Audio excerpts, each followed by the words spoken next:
Hi friends, welcome to Sona Meena kitchen. எல்லாருக்கும் இனிய புத்தாண்டு நல்வாழ்த்துக்கள். இன்றைக்கி சேமிப்பு, சிறு சேமிப்பு பற்றி பேசியிருக்கேங்க. இந்த வீடியோவில் எப்படி எப்படி சேமிக்கலாம் அப்படிங்கிறத நான் சொல்லியிருக்கேன்.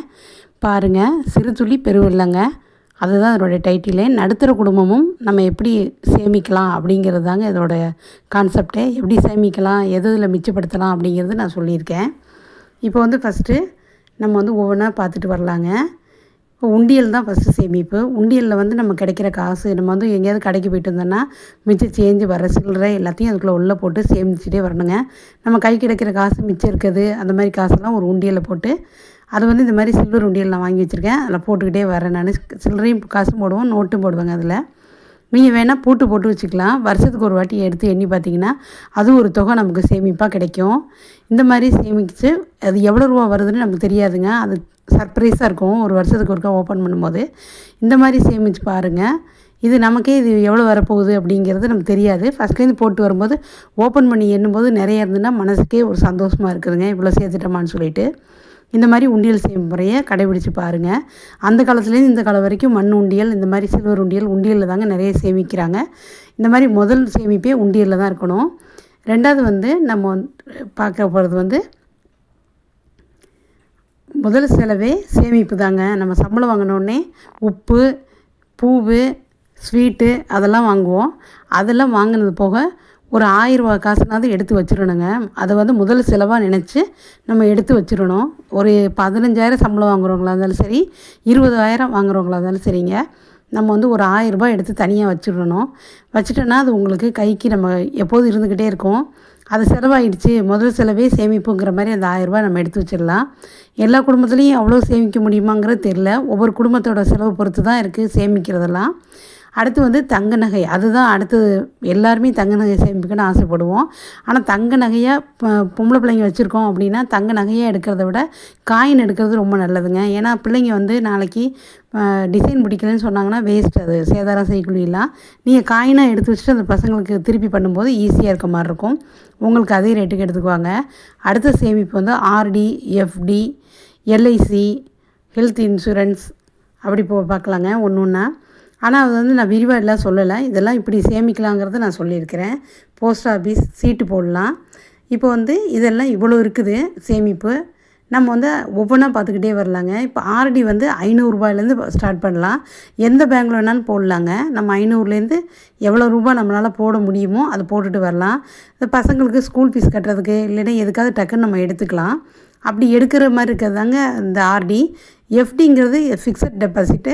நம்ம அவ்வளோ சீக்கிரம் எடுக்க முடியாது. ஒரு வருஷத்துக்கு போடலாம், ஆனால் போட்டால் நிறைய அது மணி ரிட்டர்ன் கிடைக்காது.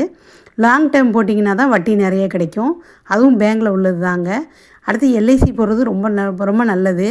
எல்ஐசி அப்போலேருந்து எல்லாமே போட்டுட்டு வர்றாங்க. எல்ஐசி பாலிசி என்றைக்குமே இது கிடையாது, நல்லது தான் போட்டால்.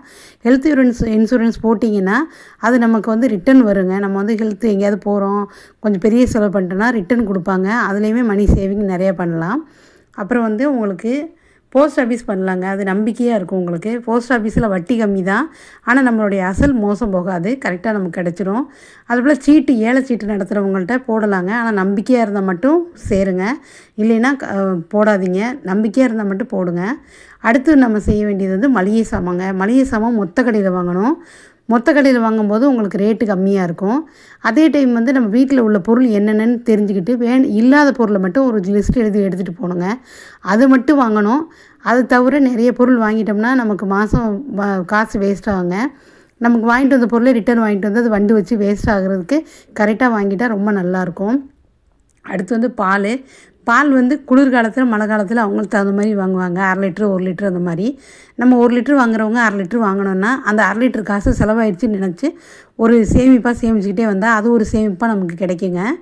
அந்த மாதிரி செய்யும்போது உங்களுக்கு 1 லிட்ரு, 1/2 லிட்ரு வாங்குறீங்க, 1 லிட்ரு வாங்குறவங்க 1/2 லிட்ரு வாங்கினீங்கன்னா அந்த 1/2 லிட்ரு பணத்தையும் நம்ம செலவாயிடுச்சு பால் வாங்கிட்டோம்னு நினச்சி சேமிச்சுட்டே வந்தால் அது ஒரு சேமிப்பாக இருக்கும்.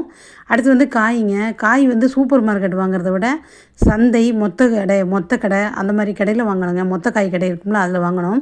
அப்படி வாங்கும்போது வாரம் 100 ரூபா சேமிக்கலாம். மாதத்துக்கு 400 ரூபா அதில் நமக்கு கிடைக்குங்க. அந்த மாதிரி சேமித்து பாருங்கள். இப்போ நம்ம அடுத்து முக்கியமான செலவு மருத்துவ செலவு. அது மாதம் ஆகும்னு நமக்கு எப்படி ஆகும்னே சொல்ல தெரியாது. அப்போ அந்த மாத செலவு இருந்தாலும் இல்லைனாலும் மருத்துவ செலவு வந்து ரூ. 500 எடுத்து வச்சுருங்க. அப்படி எடுத்து வைக்கும்போது அது வேறு செலவு கூட நம்ம யூஸ் பண்ணிக்கலாம். அந்த ரூ. 500ங்கிறது வேறு செலவு கூட யூஸ் பண்ணுறதுக்கு நல்ல ஒரு யூஸ்ஃபுல்லாக இருக்குங்க. இல்லைன்னா தனியாக கூட அப்படி சேமிச்சுட்டே வந்தால் நமக்கு ஒரு அவசர தேவைக்கு யூஸ் ஆகும். மெடிக்கலுக்கு ஏதோ ஒரு நமக்கு காய்ச்சல் தலைவலி அது மாதிரி இருக்கும்போது அதிகமாக செலவாச்சுன்னா அந்த பணம் யூஸ் ஆகுங்க.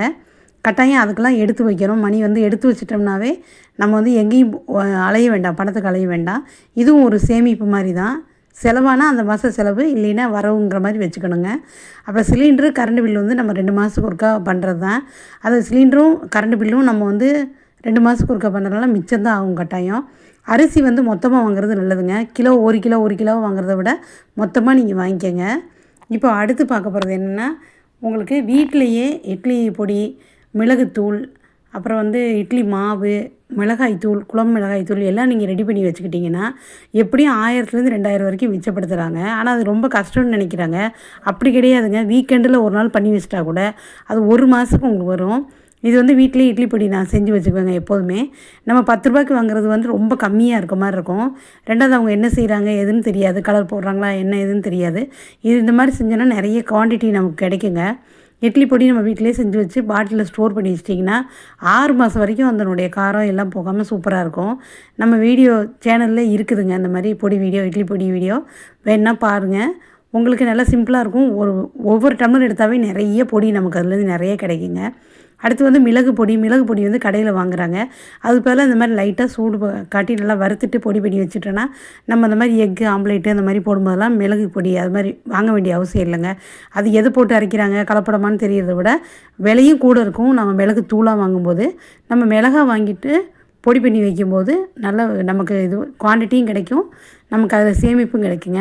அதுபோல் இட்லி மாவு வந்து நீங்கள் வாரம் ஒன்ஸ் அரைச்சி வச்சிட்டிங்கன்னா உங்களுக்கு எப்படி 4லேருந்து 5 நாள் வரைக்கும் ஒரு 4 பேர் உள்ள குடும்பத்துக்கு சரியாக இருக்குங்க. நீங்கள் இட்லி மாவு வாங்குறத விட அரைக்கிறது வந்து பெஸ்ட்டுங்க. அரைக்கிறது தான் உங்களுக்கு அதிக குவான்டிட்டி கிடைக்கும். அதுலேயும் காசு மிச்சம் பண்ணலாம். இது வந்து குழம்பு மிளகாய் தூளுங்க. நம்ம குழம்பு மிளகாய் தூளும் வீட்டில் அரைச்சி வச்சுக்கணும். நம்ம பாக்கெட்டாக வாங்கி யூஸ் பண்ணுறத விட இந்த மாதிரி வாங்கி அரைச்சி வச்சுட்டா ரொம்ப யூஸுங்க. அடுத்து வந்து காலண்டர் சேமிப்பு எப்படின்னு சொல்லியிருக்கேங்க. இந்த வருஷத்துலேருந்து நீங்களும் நானும் 1ஆந்தேதி ரூ. 1, 2ஆந்தேதி ரூ. 2, 3ஆந்தேதி ரூ. 3 அப்படி எடுத்து 30ஆந்தேதி ரூ. 30 அந்த மாதிரி எடுத்து வச்சு நீங்களும் இந்த மாதத்துலேருந்து ஆரம்பிங்க, நானும் ஆரம்பிக்கிறேன். இதுவும் ஒரு சேமிப்பு தாங்க. இந்த டிப்ஸ் எல்லாம் பிடிச்சிச்சின்னா வீடியோ லைக் பண்ணுங்கள், ஷேர் பண்ணுங்கள், சப்ஸ்கிரைப் பண்ணுங்கள்.